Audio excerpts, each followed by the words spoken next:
So you want to use a home equity line of credit, a HELOC, to buy a rental property. But how do you do it? And more importantly, is it a good idea? How's it going, guys? My name is Mike and I own 13 rental units with number 14 currently under contract right now. Now, my last 4 deals have all been purchased using a home equity line of credit, which moving forward in this video will be referred to as just a HELOC.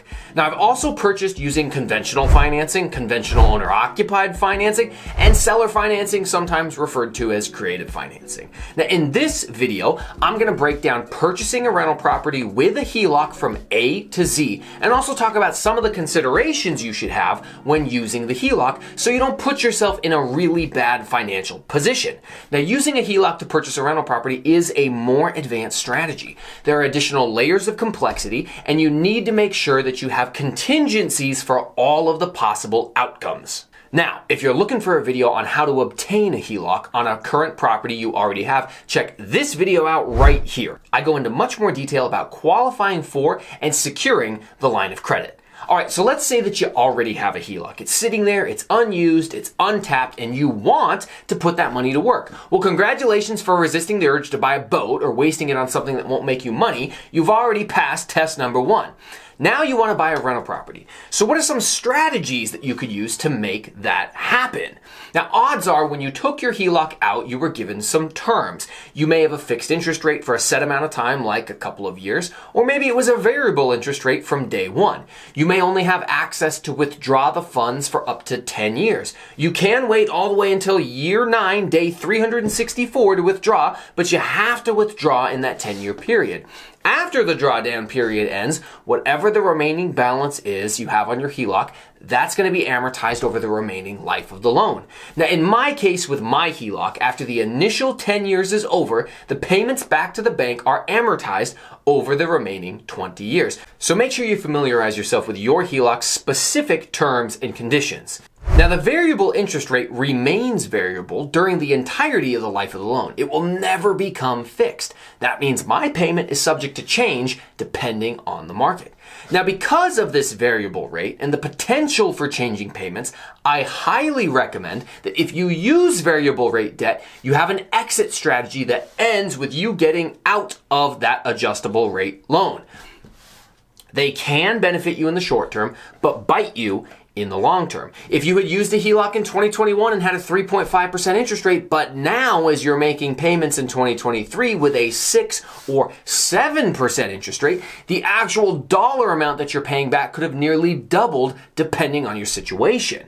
Now, personally, I don't like to have so much uncertainty when I'm trying to plan for my cash flow and proper management of my rental properties and finances. So let's talk about one possible exit strategy that I used last year twice on 2 separate projects. It's called the BRRRR method. You buy, rehab, rent, refinance, and repeat. It's one of a real estate investor's most powerful tools. Now, here's my real life example. In 2022, I used $29,000 from the HELOC on my personal residence to purchase this rental property in Gary, Indiana. It was a 2-bed, 1-bath brick house that was in serious need of repair. It was my first wholesale deal, and I needed to close with cash quickly.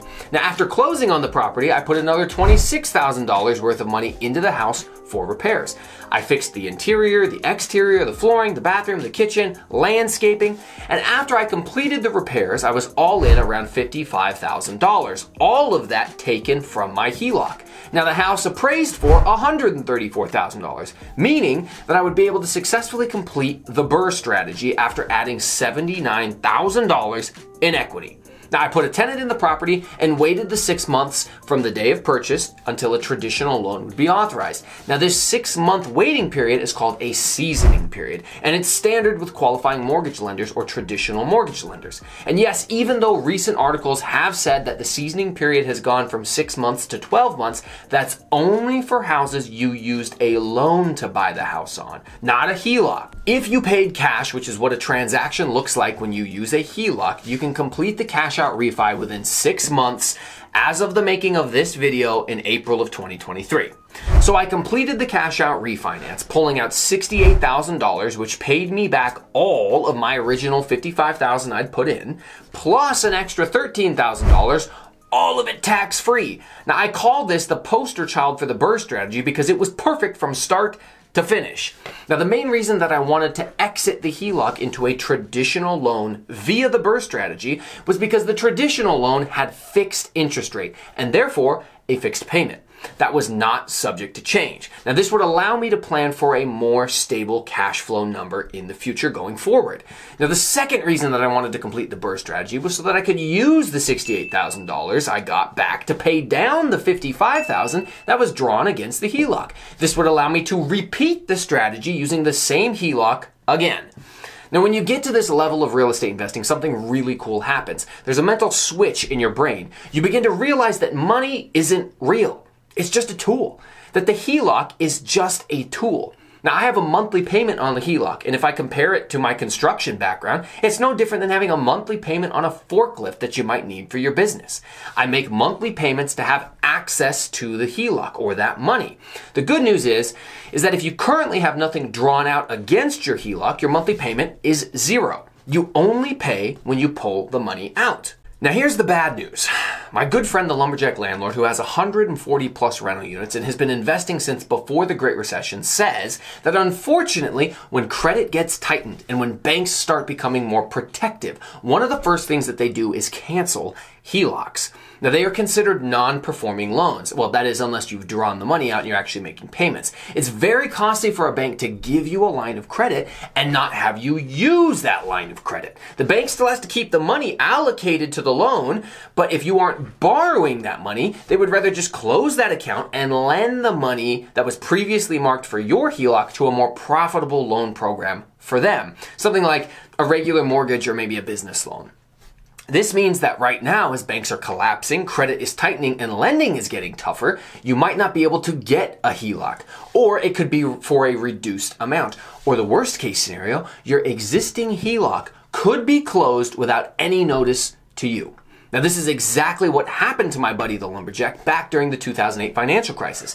He told me to this day that he regrets not pulling out all of the money even though he didn't have a planned project. He said that he would have rather made the monthly payments and had access to the capital than not have access to it and miss out on the deals he could have been buying at that time. Now, this is not meant as financial advice for you to go rush to your bank, draw the entirety of your HELOC out without any plan of where to put it. I'm not a financial advisor. I'm not giving financial advice. That's not what I'm suggesting.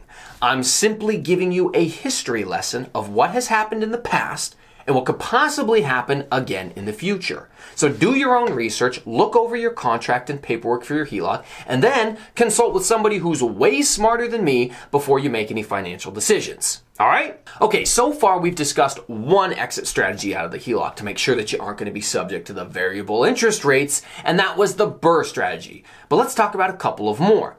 Now, real quick, you could always just sell the property, just flip it, right? Obviously, this works better if you completed improvements like I did using the BRRRR strategy, but instead of a cash out refi, just list the property and sell it. Now, there are more tax implications going this route, but it can be a successful strategy to get money back, get paid, and pay down the HELOC. Now, personally, I avoid this because I want to keep all of the real estate that I buy. Now, I've spoken with thousands of investors at this point, and one of the common things that they always say is, man, I wish I'd kept such and such property. It's worth twice as much as when I sold it. Now, with a very rare exception of completing a 1031 exchange, it seems that most investors have seller's remorse every single time they sell. Not the strategy I'm trying to use. Now, really, the only other way to get rid of a HELOC is to just aggressively pay it down and attack the principal. Redirect the cash flow from your rental property back towards the principal on the HELOC.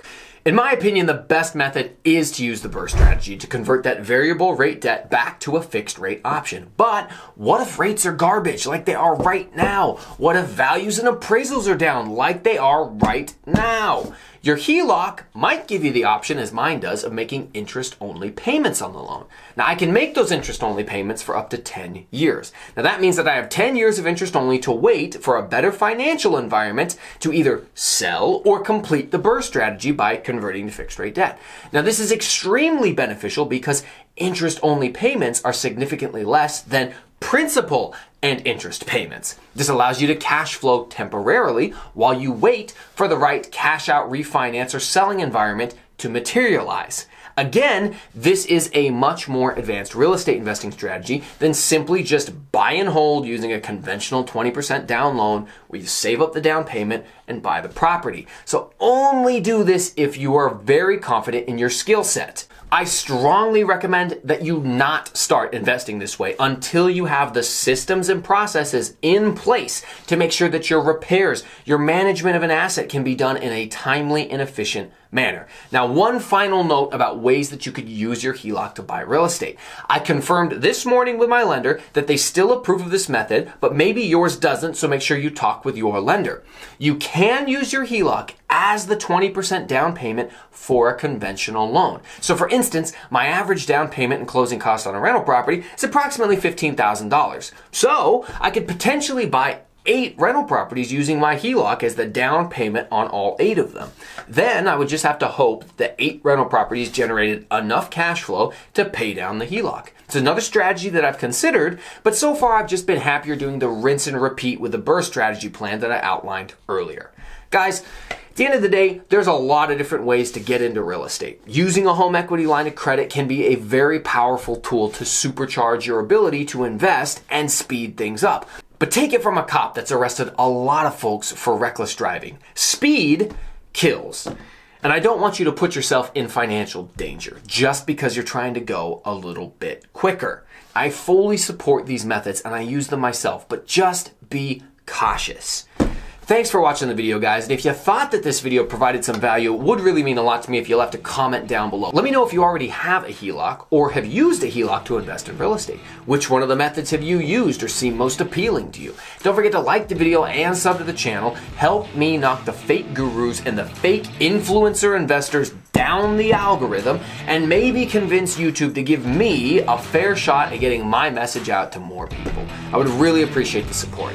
Thanks as always for watching, guys, and we'll catch you next time.